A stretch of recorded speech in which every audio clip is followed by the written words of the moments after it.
Civil engineering 20,000 तक। बाकी यहाँ पे एवरेज पैकेज भी यहाँ पे इंप्रूव हुआ है 15.2 से 60। Civil engineering, electronics, instrumentation engineering 40 lakh रुपए, 50 लाख रुपए। फाइनली बच्चों कॉमेट के 2026 के बाद काफी सारे बच्चों का था कि सर यहाँ पे जो नंबर 1 कॉलेज कहते हैं आरवीसी बैंगलोर, तो उसका एक्चुअली में क्या वर्थ इट है या नहीं है, उसके बारे में बच्चों हम लोग इस वीडियो में डिस्कस करेंगे। यानी कि उसका हम लोग जानेंगे कि इंफ्रास्ट्रक्चर किस तरीके से है, प्लेसमेंट्स किस तरीके से जाती है, साथ ही में जाकर के यहाँ पे स्पोर्ट्स फैसिलिटीज हो गई, हॉस्टल वगैरह हो गया, हर एक चीज, फीस स्ट्रक्चर के बारे में डिस्कस। साथ ही में मेन चीज की यहाँ पे अच्छी चीजें क्या है, प्रोस क्या है, क्या बुरी चीजें भी हैं या सब कुछ अच्छा ही है, तो बुरी चीजों के बारे में भी डिस्कस करेंगे, कॉन्स के बारे में, क्योंकि हम लोग ऐसा रिव्यू नहीं बनाते जिसमें कॉन्स का डिस्कशन ना करें, इसलिए वो सारी चीजें डिस्कस करने वाले हैं। तो इसलिए बच्चों ध्यान से पूरी वीडियो को देखना है। बट बच्चों वीडियो को शुरू करने से पहले अगर आपने अभी तक भी काउंसलिंग सपोर्ट में ही नहीं इनरोल किया तो जाकर के जल्दी से ज्वाइन कर लो, क्योंकि अगर आप लोग ज्वाइन नहीं करते हो तो बाद में रिग्रेट ही करने वाले हो। इसलिए ध्यान से ज्वाइन करो, क्योंकि जितने भी बच्चे हमारे काउंसलिंग सपोर्ट में आने वाले उनको तो बेस्ट से बेस्ट अलॉटमेंट मिल जाएगी, क्योंकि हमें पूरा जो है 8 to 9 ईयर का एक्सपीरियंस है। तो जो बच्चा आएगा उसको तो बेस्ट चीज मिल जाएगी, बट जो बच्चे नहीं आएंगे तो वो रिग्रेट करने वाले हैं। बाकी बहुत सारे काउंसलर है मार्केट में, चले जाओगे बाद में रिग्रेट करके पैसे वहां बर्बाद करके फिर यहाँ दोबारा आओगे। अब बच्चों ज्यादा बात नहीं करते हैं, डायरेक्ट वीडियो को शुरू कर लेते हैं। आरवीसी बैंगलोर, इसका पूरा नाम राष्ट्रीय विद्यालय college of engineering, college code E095, रहने वाला एस्टेब्लिशमेंट 1963 की है, तो काफी पुराना कॉलेज रहेगा। और एरिया की बात करेंगे तो टोटल 17 एकड़ का कैंपस है, तो बहुत कोई बड़ा नहीं है, मतलब छोटा सा ही एक तरीके से मैं कहूं, बट ये मैनेज अच्छे से कर रखा है। बैंगलोर के अंदर आईटी हब के अंदर रहने वाला है। कैंपस की फोटो देख लो और बाकी वीडियोस वगैरह मैं आपको बीच बीच में दिखाया करूंगा। बाकी रैंकिंग की बात करेंगे तो इसकी रैंक 2024 में 99 थी, अब थोड़ी और बेकार हो गई है, रैंक 101 से 150 के बीच में। बट बच्चों यू डोंट हैव टू जज a college by its NF ranking, जैसे कहते हैं डोंट जज a book by its cover. तो इसी तरीके से, क्योंकि एनएफ रैंकिंग काफी सारे बेसिस पे होती है, इंफ्रास्ट्रक्चर को देख करके, काफी सारी चीजों को देख करके, इसलिए उसके बेस पे जज नहीं करना चाहिए आपको। बाकी क्लास 12th में आपके 45% मार्क्स होने चाहिए पीसीएम या पीसीबी के अंदर, और 40% फॉर द रिजर्व कैटेगरीज, जो SC ST वगैरह वाला बच्चा होगा कर्नाटका का, उनके लिए होता है। बाकी मैनेजमेंट कोटा भी है, बच्चे 40 लाख रुपए, 50 लाख रुपए 4 साल में भर देते हैं, 60 लाख 70 लाख तक भी दे देते हैं इस कॉलेज के लिए।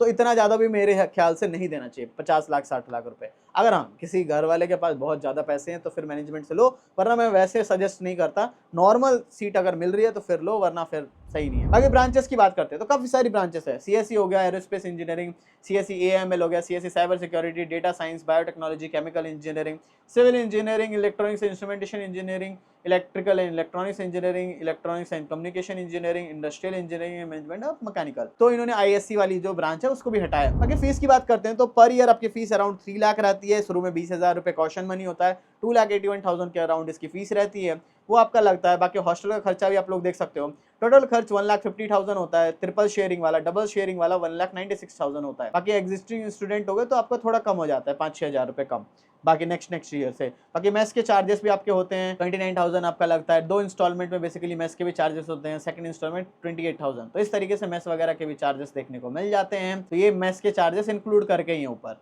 इसके अलावा जाकर के आपको जो टोटल फीस पड़ जाती है अराउंड, आपको हॉस्टल के भी खर्चा 6,34,000, टोटल खर्चा मिनिमम आपका 18.4 लाख से 19.7 लाख लग जाएगा। बाकी मैनेजमेंट कोटा की फीस की बात करें 18-19 लाख का खर्चा है मान लो। बाकी मैनेजमेंट कोटा की फीस से आपको मैंने बताया 40 से 70 लाख। बाकी कुछ गवर्नमेंट स्कॉलरशिप्स वगैरह होती है, उन सबके थ्रू आप लोग अप्लाई वगैरह कर सकते हो। कॉलेज एज सच कुछ उतनी स्कॉलरशिप्स नहीं देता है। प्लेसमेंट्स की बात करते हैं तो 2023, 2022 का डेटा वगैरह देख सकते हो। मैं 2025, 2026 का डेटा बता देता हूँ। 2025 में 56 LPA का highest package, average package 15.2, average package CSE का 18 LPA। अब देखो 67 LPA का हाईएस्ट हो गया, बाकी ये ऑनगोइंग लिखा हुआ है 2026 का। बाकी यहाँ पे एवरेज पैकेज भी यहाँ पे इंप्रूव हुआ है 15.2 से 16.86, एंड CSE का भी 18 से 19.73 हो चुका है। तो इस तरीके से बाकी इसका डेटा भी देखो, ऑफिशियल डेटा भी मैं शेयर करता हूँ, मैं ऐसे ही नहीं खुद मुंह से सारी चीजें आपको बोल देता हूँ, सारी चीजें मैं ऑफिशियल आपको सारी चीजें दिखाया करता हूँ।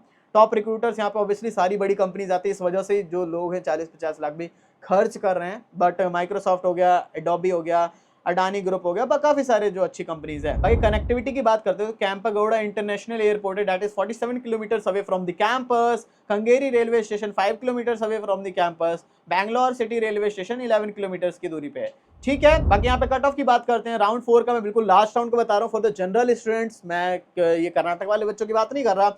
तो एरोस्पेस इंजीनियरिंग 6429, बायोटेक्नोलॉजी 18,000 तक, केमिकल इंजीनियरिंग 13,000 तक, सिविल इंजीनियरिंग 20,000 तक, सीएससी कोर 692, सीएससी के स्पेशलाइजेशन इन एआईएमएल आपको 975, साइबर सिक्योरिटी 1091 और इसके अलावा सीएससी के specialization data science 890, triple branch 2424, EC branch 1399, electronics and telecommunication engineering 1790, industrial engineering and management 17,533, mechanical engineering 7,000। तो इस तरीके से अब बच्चों आ चुके हैं वीडियो के सबसे मोस्ट इंपॉर्टेंट पार्ट पे। ये पार्ट सबसे ज्यादा इंपॉर्टेंट है अगर आप लोग चाहते हो कि आपकी भले ही 1 लाख रैंक आई हो या चाहे 1000 रैंक आई हो, उस रैंक पे अगर आप लोग चाहते हो कि बेस्ट कैंपस मिल जाए, बेस्ट ब्रांच मिल जाए, क्योंकि यहाँ पे काफी सारे कॉलेजेस है और कॉलेज की इतनी ज्यादा भरमार है और इतने कॉलेजेस में काफी सारे कॉलेज के नाम भी सेम है और बच्चा चॉइस फिलिंग करने टाइम पे नाम इधर उधर करने के चक्कर में उसे कॉलेज के कोड्स पता नहीं होते और वो फिर गलत कॉलेज को ऊपर भर देता और इस तरीके से उसे अलॉटमेंट जब आती है तो उसको बेकार मिल जाता है, फिर वो रोता फिरता है। तो अगर आपको ये दिक्कतें नहीं चाहिए तो आप लोग यहाँ से आगे देखना शुरू करो।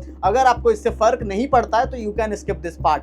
अब बच्चों ये मेन सुनने वाली बात है कि हम लोग जो है बच्चों 8 to 9 ईयर से काउंसलिंग करा रहे हैं। ऑल ओवर इंडिया में जितनी भी काउंसलिंग होती है, आईआईटी, एनआईटी, हर एक जितनी भी काउंसलिंग है ना, वीआईटी, बिट्स वगैरह हर एक काउंसलिंग कराते हैं। तो इस वजह से जाकर के हमारी काउंसलिंग की डिमांड काफी ज्यादा होती है क्योंकि हम लोग बच्चों प्रीमियम फैसिलिटीज प्रोवाइड करते हैं। तो 1-1 लाख रैंक पे भी अच्छे कॉलेजों में एडमिशन हो सकता है, सीएससी वगैरह ब्रांच में मिल जाता है, बट वो आपको पता होना चाहिए कि कौन सा कॉलेज अच्छा है, कौन सी उसकी ब्रांच अच्छी है और कैसे मुझे वो लेनी है, क्योंकि choice filling is the most important part. और यहाँ गड़बड़ हो जाती है, बच्चा 4 साल तक रिग्रेट करता रहता है और रोता रहता है कि मैं किस गलत कॉलेज में आ गया और मेरे पैसे तो इतने ज्यादा 18-20 लाख खर्च भी कर रहा हूँ, लेकिन मैं गलत कॉलेज में आकर के ना ही प्लेसमेंट और ना ही कुछ है। तो इस वजह से बच्चा रोता फिरता है और ये रोना फिर बाद में दिक्कत देता है। तो अगर आप लोग रिग्रेट नहीं करना चाहते तो आप लोग हमारी काउंसलिंग सपोर्ट में एनरोल कर सकते हो। तो अब बच्चों मैं आपको पिछले साल का बच्चों का डेटा भी दिखा देता हूं अगर आपको विश्वास ना हो तो देखो बच्चों मैं आपको डेटा दिखा रहा हूं। बाकी बच्चों मैंने मोबाइल नंबर बच्चों के हाइड कर दिया। पिछले साल का देख सकते हो, सिराज भरगवे, गर्व सिक्का, अधीक्षित बच्चा हो गया, संदीप हो गया, रीतम रॉय हो गया, दर्शील सिन्हा हो गया, रौनक हो गया, राघव हो गया, हर्षित हो गया, अभिनव हो गया, शिव चोपड़ा हो गया। देख रहे हो 30 बच्चे, 40 बच्चे, 45, 48, 50, 60, 70, 80, देख रहे हो कितने सारे बच्चे हैं। ऐसी 200 से ज्यादा बच्चे हमारे पास होते हैं क्योंकि हम 200 ही बच्चे लेते हैं, ज्यादा बच्चे भी नहीं लेते क्योंकि हम लोग क्वालिटी पे देखते हैं। हम लोग ये नहीं देखते कि बहुत ज्यादा बच्चे आ जाए, इसलिए क्वालिटी ऑफ स्टूडेंट्स ही हमारे पास बस आते हैं। अब देखो बच्चों हमारे पास कितने सारे बच्चे आते हैं, किस किस रैंक के। 6000 हो गया, 10,000 हो गया, 74,000 हो गया, 56, 18,000 का बच्चा हो गया, 13,000 का, 35,000 का हो गया, 3,000 का बच्चा हो गया हमारे पास, 4,000 का बच्चा हो गया, 75,000 का बच्चा हो गया, 96,000 का बच्चा हो गया। तो हर एक तरीके का बच्चा आता है। 46,000, 1 लाख वाला बच्चा भी होगा। तो काफी सारे बच्चे आते हैं। देख लो 90,000 के बच्चे हो गए। तो अलग अलग स्टूडेंट्स होते हैं जिसकी जितने बच्चे की रैंक आती है, हर बच्चा 1 लाख वाला जो भी है, हर बच्चा ही स्टूडेंट जो ज्वाइन करता है। तो चाहे आपकी जो भी रैंक आई, आप सभी को ज्वाइन करना चाहिए अगर बेस्ट चीज चाहिए तो। अब बच्चों मैं इसके फीचर्स समझा देता हूं। तो फीचर्स की सबसे पहले बात करेंगे तो जैसे ही आप लोग ज्वाइन करते हो बच्चों, तो ज्वाइन करते ही आप सभी को एक पर्सनल मेंटर अलॉट हो जाते हैं। वो पर्सनल मेंटर आपके अभी से लेकर के फर्स्ट डे ऑफ कॉलेज तक आपका साथ देने वाले हैं। साथ ही में जाकर के वो आपको एक प्रीमियम व्हाट्सएप ग्रुप के अंदर ऐड कर देंगे जिसमें कि वो सारे बच्चे होंगे जो भी कॉमेड के थ्रू सारे कॉलेजेस में जाने वाले हैं, जिससे कि अगर उस सेम कॉलेज का बच्चा आपको मिल जाएगा तो आप शुरू से ही फ्रेंडशिप वगैरह सारी चीजें ऑलरेडी शुरू से बना के रख सकते हो और कोडिंग वगैरह हर एक चीज करने के लिए। इसके अलावा आपको कॉल सपोर्ट देखने को मिलता है। जो भी डाउट्स वगैरह होते हैं तो आप लोग कॉल करके भी सारी चीजें क्लियर कर सकते हो। इसके अलावा दी मोस्ट इंपॉर्टेंट चीज that is personalised choice filling, क्योंकि हर बच्चे की रैंक अलग है और हर बच्चे का ब्रांच प्रेफरेंस अलग है, हर एक चीज अलग होती है और हर बच्चे की यूनिक रैंक की वजह से उससे जो है अलग तरीके से चॉइस फिलिंग, अलग तरीके से काउंसलिंग, हर एक चीज यूनिक से करनी पड़ती है, इसलिए पर्सनलाइज्ड चॉइस फिलिंग होती है। इसके साथ ही में आपके जो भी डॉक्यूमेंट्स वगैरह रिक्वायर्ड है, सर्टिफिकेट्स हो गए, ये सारी की सारी चीजें हम लोग सारे डाउट्स वगैरह हर एक चीज क्लियर कर रहे होंगे। तो बाकी हॉस्टल वगैरह की बात करेंगे, टोटल आपको अराउंड 6 हॉस्टल्स रहते हैं। 4 to 5 बॉयज के लिए रहते हैं, 1-2 गर्ल्स के लिए रहती है। बाकी शेयरिंग रूम वगैरह देखने को मिल जाएगा। हर साल हॉस्टल चेंज हो जाता है। चामुंडी ब्लॉक है फॉर द फर्स्ट ईयर, पवरी नेक्स्ट ब्लॉक है फर्स्ट ईयर के लिए, पवरी block for second year and third year, Sir M Visvesvaraya block जो है 4th ईयर स्टूडेंट्स के लिए, एंड जो कृष्णा ब्लॉक है वो फर्स्ट ईयर के लिए।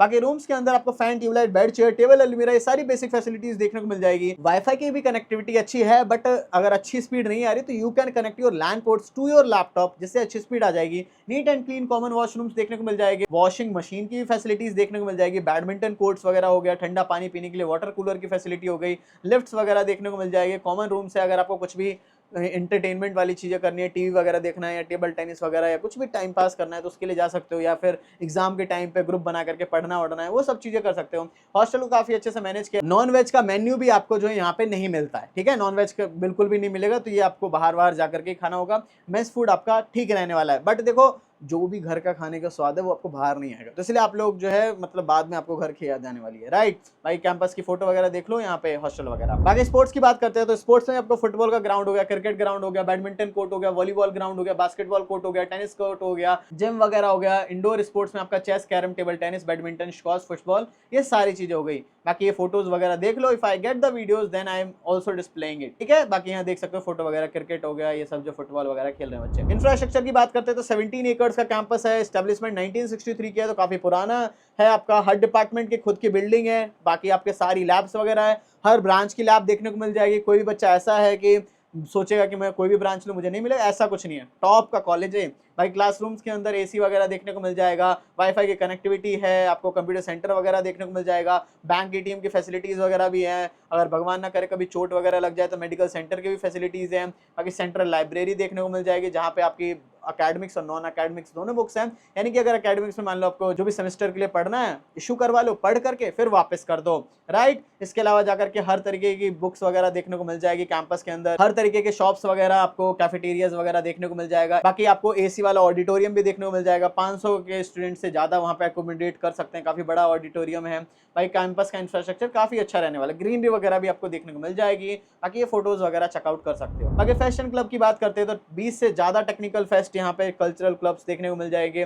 8th माइल करके इसका एनुअल फेस्ट देखने को मिल जाता है। अस्वा रेसिंग, व्योमा, चिमेरा, गरुड़ा, काफी सारे हैं। Solar car team, project Jatayu, arts and crafts club, astronomy club, quiz club, photography club, coding club, dance, music, dramatics, debate, literary, काफी सारे क्लब्स वगैरह देखने को मिल जाएंगे।